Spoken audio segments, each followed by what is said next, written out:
দর্শক আমন্ত্রণ জানাচ্ছি সবাইকে ঈদের বিশেষ আয়োজন প্রজন্ম অনুষ্ঠানে। চ্যানেল 24-এর এই আয়োজনে আপনারা দেখছেন যে আমরা ব্যবসায়ী পরিবারগুলোর গল্প তুলে আনার চেষ্টা করছি, অর্থাৎ প্রথম প্রজন্মের হাতে শুরু হওয়া ব্যবসায় পরবর্তী প্রজন্ম কিংবা তারও পরে যারা আছেন তারা কিভাবে জড়াচ্ছেন। আজও আমরা দুজন অতিথি পেয়েছি, সৈয়দ কায়সার কবির, তিনি রেনাটা পিএলসির সিইও এবং ব্যবস্থাপনা পরিচালক, এবং তার ছেলে সৈয়দ ওমর কবির, তিনি রেনাটা ফার্মাসিউটিক্যালসের জিএম, এবং মোটামুটি বলা যায় যে রেনাটা ফার্মাসিউটিক্যালসের বড় একটা দায়িত্ব তিনি পালন করছেন।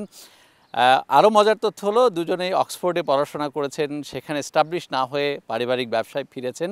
সুতরাং এই ব্যবসা নিয়ে তাদের নিশ্চয়ই সামনের দিনগুলোতে অনেক বড় স্বপ্ন রয়েছে, সেই স্বপ্নের গল্পগুলো তুলে আনার চেষ্টা করব। আপনাদের দুজনকে স্বাগত জানাচ্ছি এবং অনেক ধন্যবাদ জানাচ্ছি আমাদেরকে সময় দেওয়ার জন্য। সৈয়দ কায়সার কবির, আপনাকে দিয়ে শুরু করতে চাই। আমরা যতদূর জানি যে আপনি অর্থনীতিতে পড়াশোনা করেছেন, সুতরাং ওষুধ শিল্পের সাথে সরাসরি সংযোগ কখনোই ছিল না, তারপরেও ব্যবসায় জড়ানো কীভাবে? এটা পিওরলি বাই অ্যাক্সিডেন্ট। আমার তো প্ল্যান ছিল যে প্রফেশনাল ইকোনমিস্ট হব, তো ওইভাবেই চলছিল, আমি ইকোনমিস্ট হিসেবেই কাজ করছিলাম।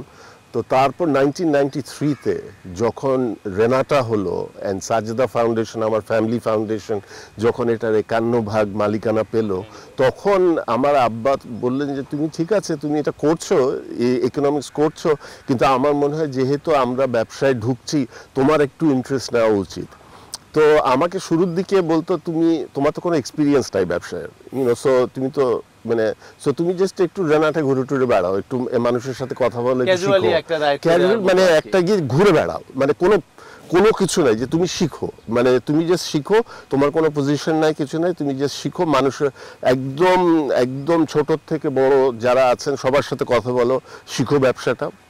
তো ওইভাবে চলতে থাকলো। তারপর বোধহয় 1996 ও 1995-এ বললো যে আচ্ছা তুমি এখন বোর্ডে আসতে পারো। জানি না, বোর্ডে আসা আর কোম্পানি চালানো তো একই জিনিসটা।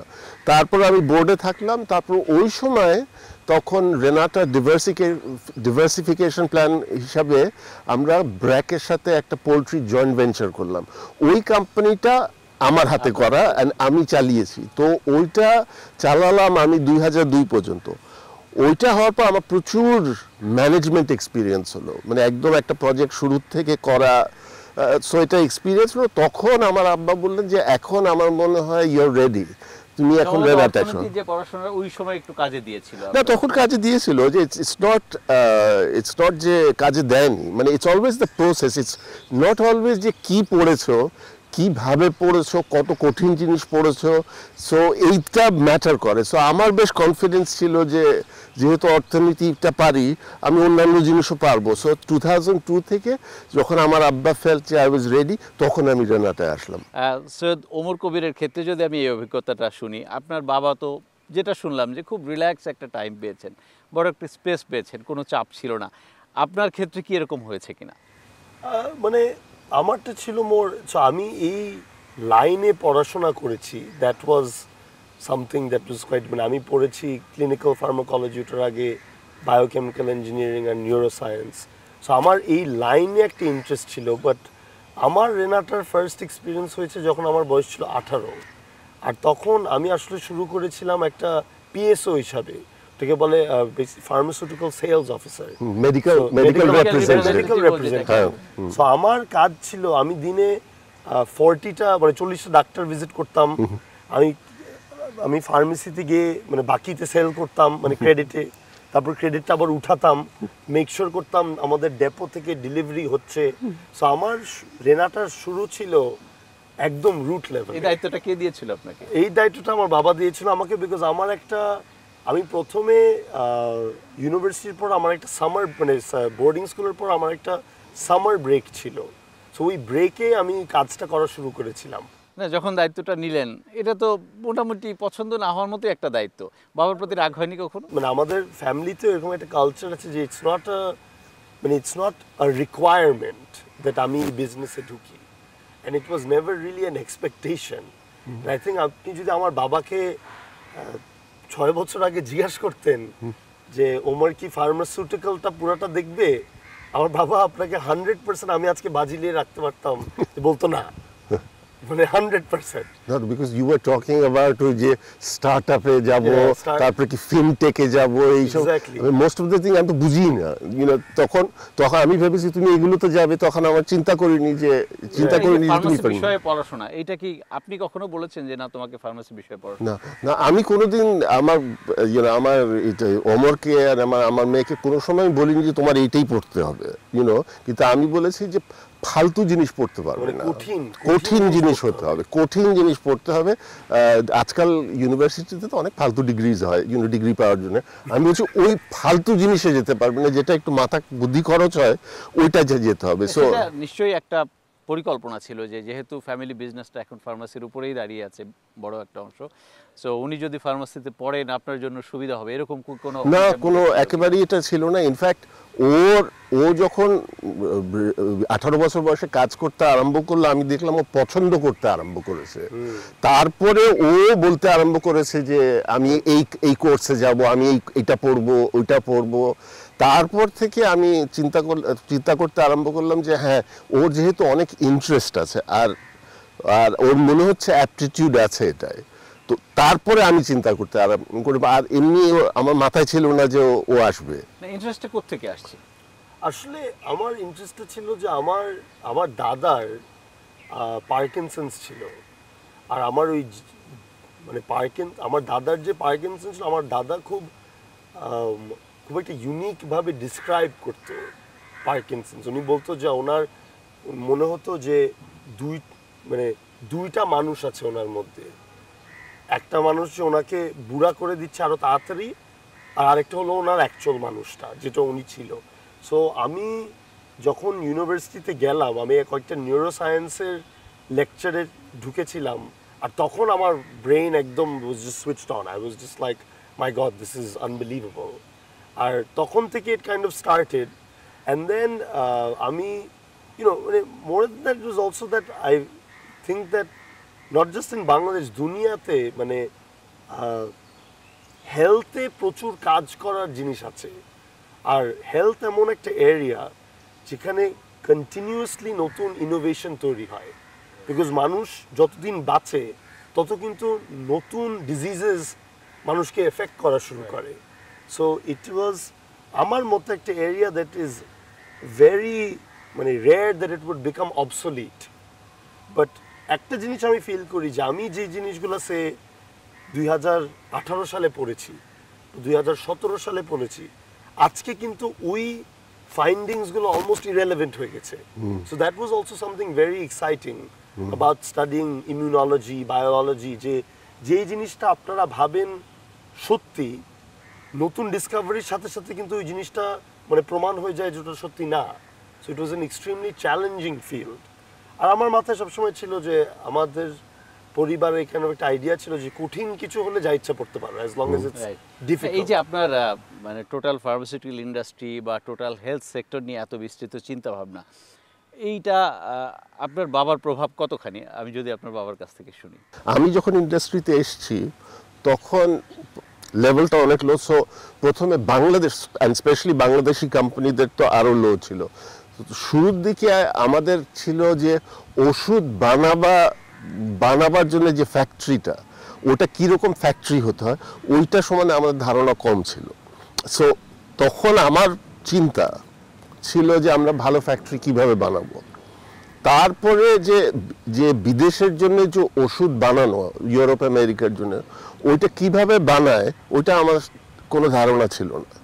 সো আমার মোস্ট অফ মাই টাইম ছিল যে আমাদের প্রোডাকশনটা যাতে ওয়ার্ল্ড ক্লাস হয়ে যায় অ্যান্ড আমাদের প্রোডাক্ট ডেভেলপমেন্ট শিখতে হবে। সো ওইটার জন্যে আমরা অনেক কিছু করলাম। 6 বছর ধরে ট্রেনিং দেওয়া হলো আমাদের লোকজনকে।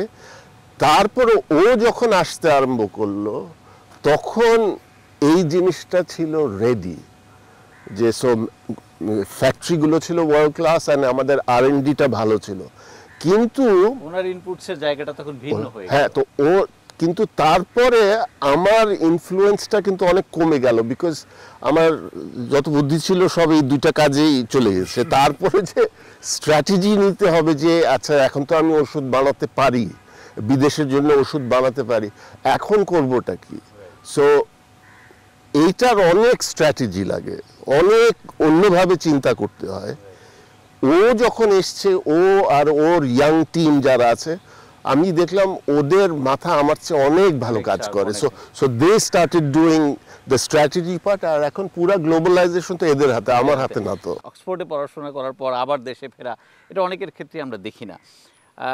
আমি যদি ওমর কবিরকে দিয়ে শুরু করি, আপনি কেন ফিরলেন? সো আমি মানে আমার চিন্তা ছিল, মানে আমি ওই যখন আমি 18 ছিলাম, আমি রেনাটাতে পিএসও র্যাপ মেডিকেল র্যাপ হিসেবে কাজ করেছিলাম, আর মানে ছুটির সময় কাজ করতাম। বাট আমার চিন্তা কিন্তু ছিল যে আমি ওখানে হেলথ কেয়ার ইনভেস্টমেন্ট ব্যাংকিংয়ে কাজ করব, আর আমি ওটাই করছিলাম, মানে that was really the idea. তারপর কোভিড হিট করলো, আর covid was a time that if আপনি যদি হেলথ নিয়ে কিছু জানতেন, that was really your time to contribute. So আমি যখন অক্সফোর্ডে ছিলাম, আমার one of my professors was যে ভ্যাকসিনটা বানিয়েছে। সো ইট ওয়াজ আমার মাথায় চিন্তাটা ছিল যে আচ্ছা, আমি বাংলাদেশে এখন এসে কিছু করতে পারবো নাকি আমি এখানে বসে বসে আরো পড়াশোনা করব বা আরো ইনভেস্টমেন্ট ব্যাংকিং টাইপ কাজ করব। সো তখন আই কাইন্ড অফ আমার আব্বুর সঙ্গে কথা বলেছি, আমার আম্মুর সঙ্গে কথা বলেছি, আর বলেছি যে মানে কোভিডের সময় আমি যে ফিল্ডে ছিলাম, ইট উড বি একটা chance to contribute. So really আমি ওটার জন্য চলে এসেছি, মানে কোভিডে সাহায্য করার জন্য। তারপর যেটা হয়েছে যে ওটার পর যখন ব্যবসার মধ্যে আরও মানে দিন দিন আরও ঢুকেছি, তখন ইট অলমোস্ট বিকেম দ্যাট এটার ছাড়ার কোনো স্কোপ নাই। মানে আমার মন থেকে আমি আর কোথাও যেতে চাই না, আমি খালি রেনাটাই থাকতে চাই। আমি আপনার বাবার অভিজ্ঞতা শুনবো, যেটা বলছিলেন আপনি যে আপনার ইচ্ছা ছিল ইকোনমিস্ট হওয়া। সো অক্সফোর্ড এটা তো অনেক বড় একটা প্ল্যাটফর্ম। আপনার বাবা কখনো বলেছিলেন যে না, তোমাকে ফিরে আসতে হবে, ব্যবসায় বসতে হবে, এটা চালাতে হবে, নাকি আপনার কোনো টান কাজ করেছে?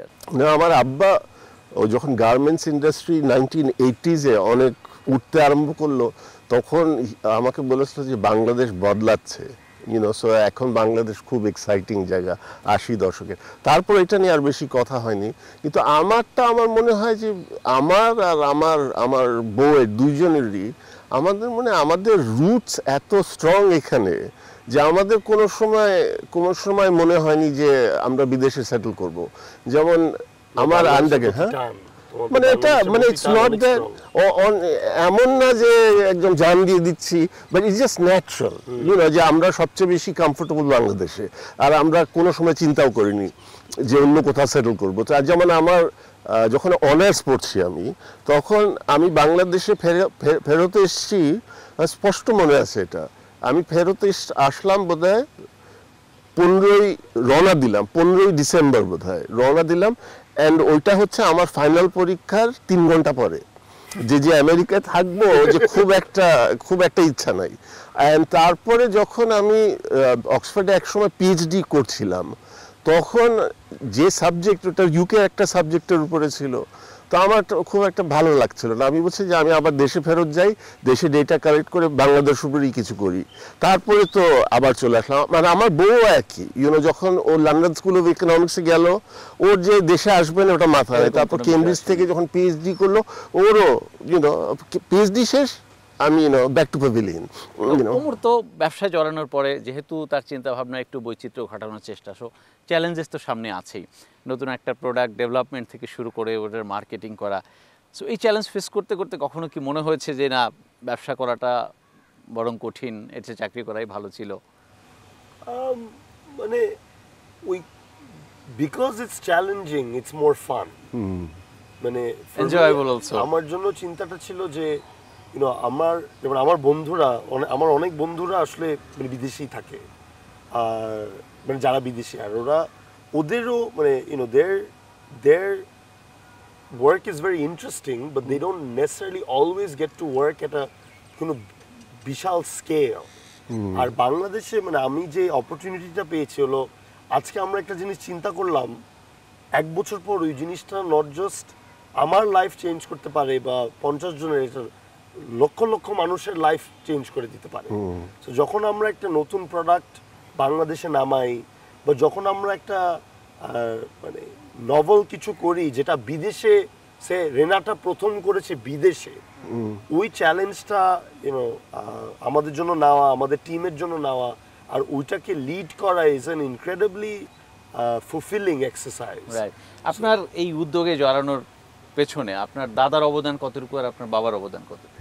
আমি বলবো ভীষণ, মানে দুইজনই আমাকে ভীষণ ইন্সপায়ার করেছে ইন দ্য সেন্স দ্যাট আমার দাদা was the type of person that he was so good and so moral that it was almost annoying.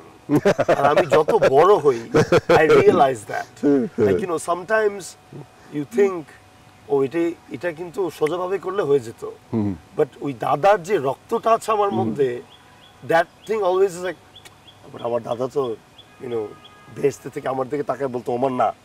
So that's I think, and আমার আব্বুর কাছে ইট ওয়াজ আমার not just in pharmaceuticals but general একটা inspiration ছিল that he is always been very fair. আর আরেকটা হলো যে আমরা রেনাটায় যেভাবে ব্যবসাটা, মানে রেনাটা যেই ব্যবসা ছিল 20 বছর আগে আজকে যে ব্যবসাটা আছে, এটা তো আমার মানে আব্বা আর আমাদের ইনক্রেডিবল টিমের জন্যই হয়েছে। রাইট। না আমি আপনার আব্বার অভিজ্ঞতা থেকে দেখেছি। রাইট। আপনার আব্বার অভিজ্ঞতা যদি শুনি, যে আপনার বাবা আপনাকে যেভাবে নির্দেশনা দিতেন, যে পরামর্শ দিতেন, আপনি আপনার ছেলেকে সেভাবে দিতে পারছেন কিনা? না, এখন যে আমার যে খুব একটা নির্দেশনা দিতে হয় তা না, বিকজ ব্যাপার হচ্ছে আমার সময় ফার্মাসিউটিক্যাল যে সায়েন্স লেভেলে ছিল এখন অনেক হাই। তো ও যেহেতু সায়েন্স ব্যাকগ্রাউন্ড আছে, আমার যে খুব একটা নির্দেশনা দিতে হয় তা না, বাট আই উড সে আমরা আল্লাহর রহমতে একটা জিনিস, আমরা দুজন খুব ভালো কাজ করি একসাথে, এবং দুজন যে ভালো বন্ধু এটা কিন্তু আমরা বুঝতে পারি। হ্যাঁ, মানে এটা আমরা যেমন ও ধরেন সাপোজ আমি একটা কিছু চিন্তা করলাম, ওটাকে আরো ইমপ্রুভ করে, কিংবা ও যখন একটা কিছু বললো আমি বললাম আমার মাথায় আসেনি ওটা। সো এই জিনিসটা ইজ ইউজফুল। আপনারা যখন ব্যবসায় জড়ালেন দুজন দুজনের মতো চিন্তা করেছেন, কিন্তু সময়ের একটা বড় ব্যবধান, এটা নিশ্চয়ই চিন্তার ক্ষেত্রটা আলাদা হয়েছে, মাত্রাটাও আলাদা হয়েছে। বাট আমি যদি ওমর কবিরের কাছে জানতে চাই যে আপনি রেনাটায় জয়েন করার পর থেকে কোন ভ্যালুটা অ্যাড করতে পেরেছেন? আমার মনে হয় আমার মেইন ভ্যালু অ্যাডটা ছিল হলো মানে লোকালি যে কোন প্রোডাক্টগুলোর পিছনে আমাদের পরিশ্রম করা উচিত, আর আমাদের ফিল্ড ফোর্সকে রিয়েলি ওই প্রোডাক্টগুলোর পিছনে মোটিভেট করা, আর প্লাস ওনাদেরকে ওই প্রোডাক্টগুলো নিয়ে বেশি শেখানো। আর মানে গ্লোবালি আই উড সে সবচেয়ে বড় অবদান ছিল আমাদের R&Dটা যে একটা পর্যায়ে এসেছে, ওইটাকে একটা গ্লোবালি একটা ভালো লেভেলে নিয়ে নেওয়া।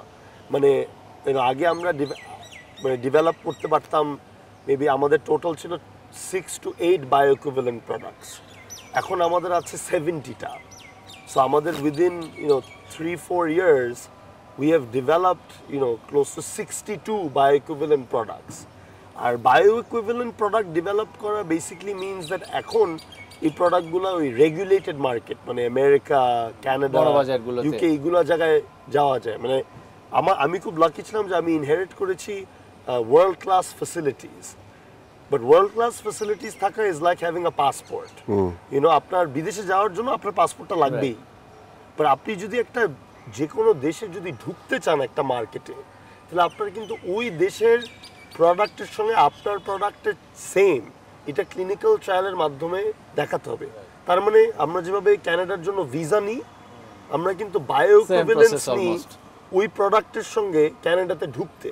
সো আমার ফ্যাক্টরিটাও দরকার, আমার R&Dটাও দরকার। আর এই দুইটা জিনিস একসঙ্গে করে বিদেশে প্রোডাক্ট আস্তে আস্তে ফাইল করে লঞ্চ করা, এটাতে আই থিঙ্ক রেনাটার অনেক ফোকাস বেড়েছে। এটা তো নিশ্চয়ই আর 5টা প্রোডাক্টের মতো না। ফার্মাসিউটিক্যাল প্রোডাক্ট মানে হাইলি সেনসিটিভ প্রোডাক্ট, সো ওদের বাজারে আমাকে ঢুকতে দেবে কি দেবে না, এটা ওদের অনেক চিন্তা ভাবনা, পরীক্ষা নিরীক্ষার ব্যাপার। বাট স্যার, এই গ্লোবাল যে ফার্মাসিউটিক্যাল মার্কেট, আমরা তো এখনো $100-120 মিলিয়ন মধ্যে আটকে আছে আমাদের এক্সপোর্ট।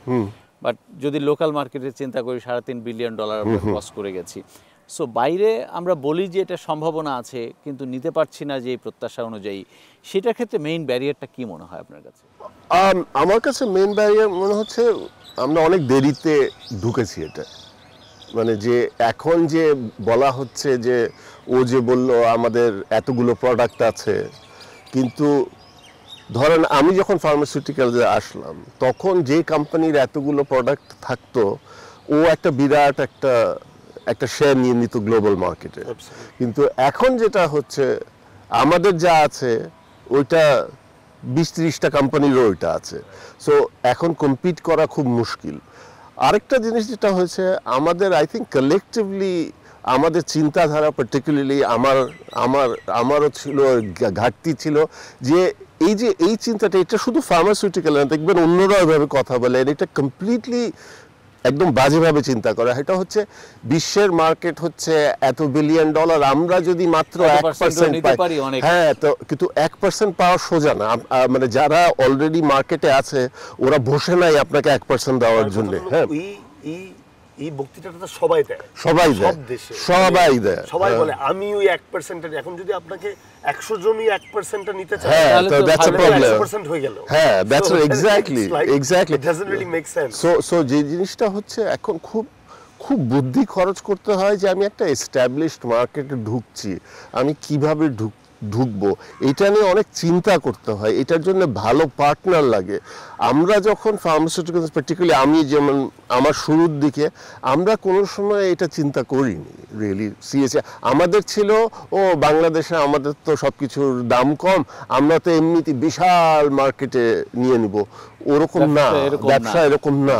বাট আমরা যখন গ্লোবাল মার্কেটের কথা বলি R&Dর কথা চলে আসে বা আমাদের যে নিজস্ব প্রোডাক্ট, যে একেবারেই নিজস্ব প্রোডাক্ট তৈরির বিষয়টা, লাস্ট 10 ইয়ার্সে আমরা কি সেই জায়গায় খুব বেশি মনোযোগ দিতে পেরেছি বলে মনে হয় আপনার?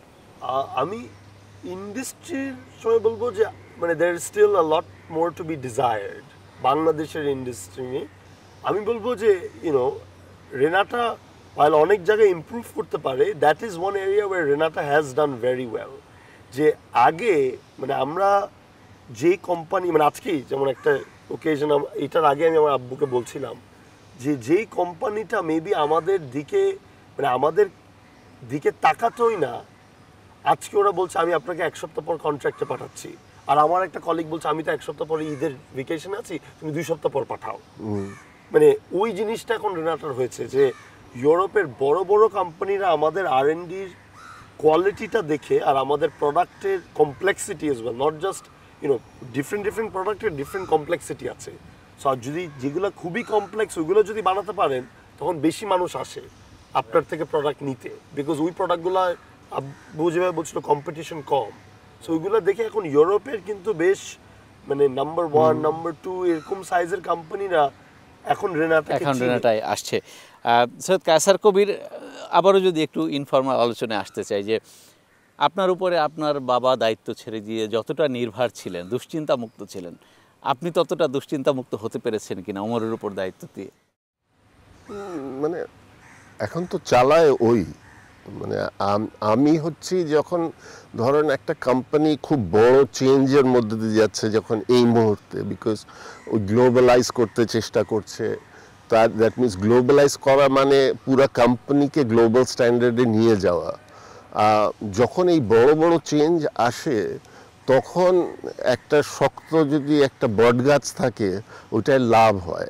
আমার কাছে মনে হয় এখন আমার ওই যে অঙ্কুরটা আমার, মানে সো যে জিনিসটা হয় ধরেন ও অনেক কিছু করছে তো কিন্তু কোম্পানির লোকরা খুব এক্সাইটেড বাট ভয়ও পাচ্ছে যে এইরকমভাবে যাচ্ছে, তখন ওরা নিজেদের মধ্যে বলে যে ছেলেটা তো এটা করছে ভালোই লাগছে কিন্তু বুড়াটা কি বলে, যদি বলে যে বুড়াটা তো হাসছে বা খুশি আছে তখন ভালো ভালো। তো সো আই থিঙ্ক আমার এখন রোলটা হচ্ছে যে বিকজ আমি এই কোম্পানিটাকে বুঝি, আমি বুঝতে পারি যে কোন জিনিস এই কোম্পানি করতে পারে কোন জিনিসটা করতে পারে না, ওই ইনস্টিংক্টটা আমার আছে। কিন্তু এখন চালাচ্ছে কিন্তু রেনাটা চালায় কিন্তু খুব ইয়াং লোক, and so আমারটা ইজ আ অ্যাঙ্কার রোল। তার মানে আপনি পুরোপুরি দুশ্চিন্তা মুক্ত, এটা I would say যে এরা যে পারবে এটা সম্বন্ধে আমার কোনো সন্দেহ নাই। আমরা শেষ করব ওমরের মাধ্যমেই, এই যে ব্যবসায় আছেন, ব্যবসায়ী হিসেবে রোল মডেল আপনাকে কাকে মনে হয়? দ্বিতীয়ত রেনাটাকে আপনি কোথায় দেখতে চান ভবিষ্যতে? তো আমার প্রথম মানে রোল মডেল হবে আমার বাবা, এটা অফকোর্স নরমালি আব্বুর সামনে এগুলো বলি হ্যাঁ, না। আরো বলো ভালো লাগছে। It's a very strange feeling for him. I know. And the things he said about me, he'd never say in front of me either. So it's a funny experience for us. I would say, not that he was known as a businessman, but I would say my other great role model is probably Sir Fazle Hassan Abid, because I've seen one that he mentored my father, but he also mentored my mother. And today, if you look at anything in Bangladesh, BRAC is a part of it.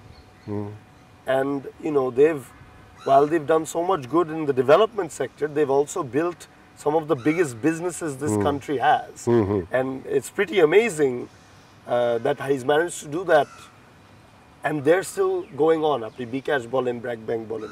আর আমি ফার্মাসিউটিক্যালের মধ্যে বিদেশে অনেকজন আছে যাদেরকে আমি খুব actively follow করি, but বাংলাদেশে আমার মনে হয় আমার বাবা হবে আর স্যার ফাজলে হাসান আবেদ হবে। অ্যান্ড অ্যাজ আ লিডার আমার দাদাকে আর আমার নানিকে আমি খুব, রকি আফজাল রহমান আর সাইদ হুমায়ুন কবির, ওই দুইজনের as leaders I think about them a lot. আর ইন টার্মস অফ ফার্মাসিউটিক্যাল ইন্ডাস্ট্রিতে কোথায় দেখি, আই থিঙ্ক ডোমেস্টিকলি আমাদের ফার্মাসিউটিক্যাল ইন্ডাস্ট্রিতে এখনও অনেক প্রসপেক্টস আছে ইন দ্য সেন্স দ্যাট আমাদের অ্যাজ বাংলাদেশের economy grows, non-communicable diseases will rise, and as a result, you know, more chronic-based medicines will have more of a market.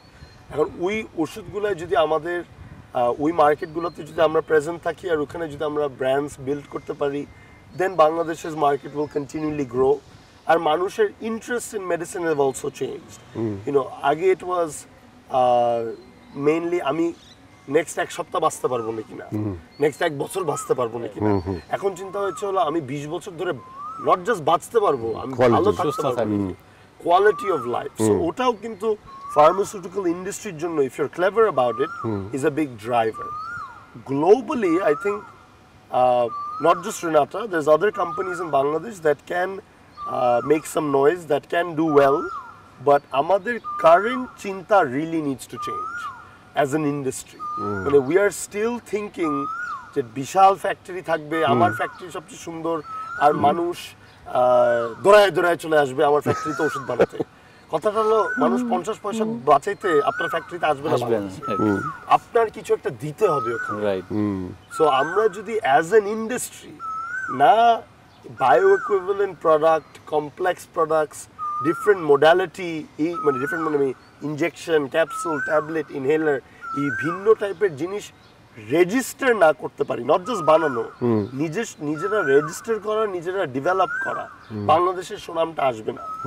আমরা সবসময় ইন্ডিয়ার কথাটা বলি যে দেখো ইন্ডিয়া কত দূরে চলে গেছে, বাট যে জিনিসটা আমাদের মাথায় রাখা উচিত যে ইন্ডিয়ায় কিন্তু 50টা কোম্পানি আছে যে এখন $100 মিলিয়ন উপরে এক্সপোর্ট করে।